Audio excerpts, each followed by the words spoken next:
Today we're going to review the concepts of oxygenation. Before entering the room, I would wash my hands.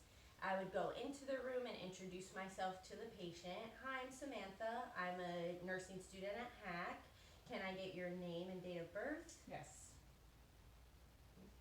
Can you verify for me, please? Tammy L. Markey, 6/17/63. And do you have any allergies? No. Okay, so your doctor has ordered some oxygen for you today. Okay. I'm going to go ahead and do a lung assessment and get you set up with some of the oxygen devices. Okay. And I will pull the curtain for privacy and make sure that you're safe the whole time. Okay. So I'm going to start by assessing the patient. So I'm looking to see how she's breathing, and it doesn't seem to be like she's in any distress. Are you having any coughing, any shortness of breath? No. Okay. And I'm also observing for any signs of cyanosis. I don't see any, so that's good. And I'll take a listen to your lungs.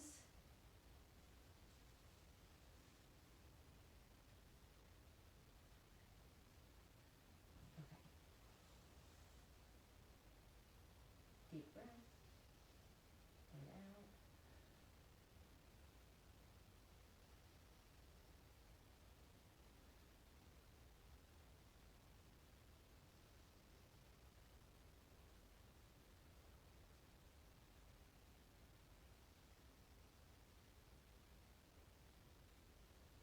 Okay, I'm just going to listen up here.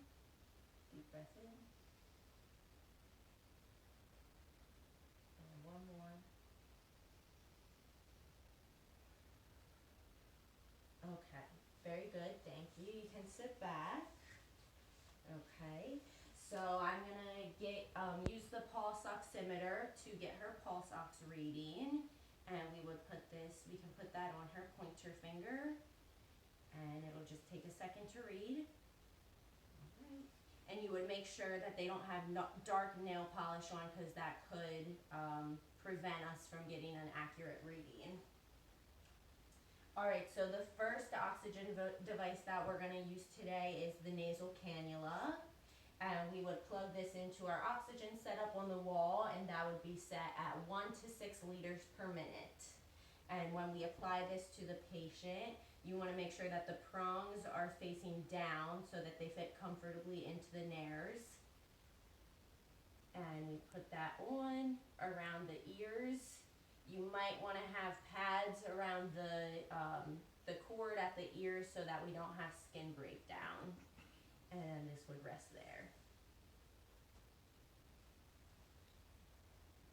And when we are doing when we're switching from different oxygen devices, you want to try to do it as quickly as possible so that we're not reducing the amount of oxygen that is given to the patient. So the next one is the simple face mask. Again, we would set this up to the oxygen setup on the wall. It's going to be 5 to 8 liters per minute. And you want to feel for the air coming out and listen to it. And when you apply this, it's going to go from nose down to chin. And you're going to tighten it around their head. And you want to make sure that it's sealed and snug, but not too tight and not too loose.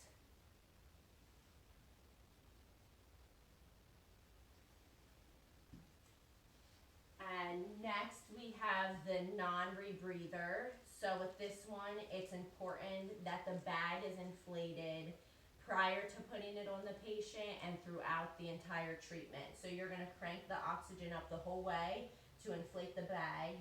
And then we'll turn it down to 10 to 15 liters per minute.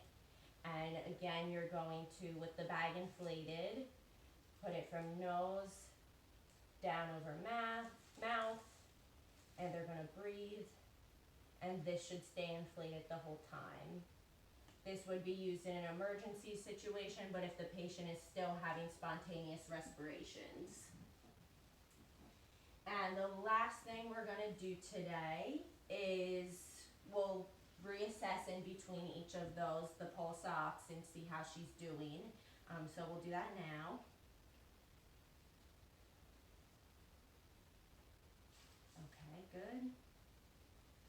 And you're doing okay so far? Yes. All right. And so we're gonna just go over the incentive spirometer. So we wanna use this especially on a patient that's post-op and having some pain.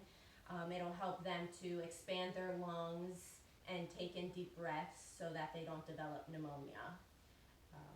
So to use this, I'm gonna have you just take a regular exhale. I'll place it to your mouth. You're gonna inhale and try to hit the 2000 mark and hold that there for 2 to 6 seconds. Okay. And then you'll exhale normally. And inhale. Good, hold it and keep it at the 2000 mark. And you can exhale normally. Good. And then I'm gonna encourage the patient to cough. Okay.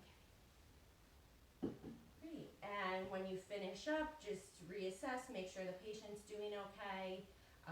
You do want to have them in high Fowlers for the incentive spirometer. Make sure that they're able to expand their lungs fully. And when I leave the room, I would wash my hands.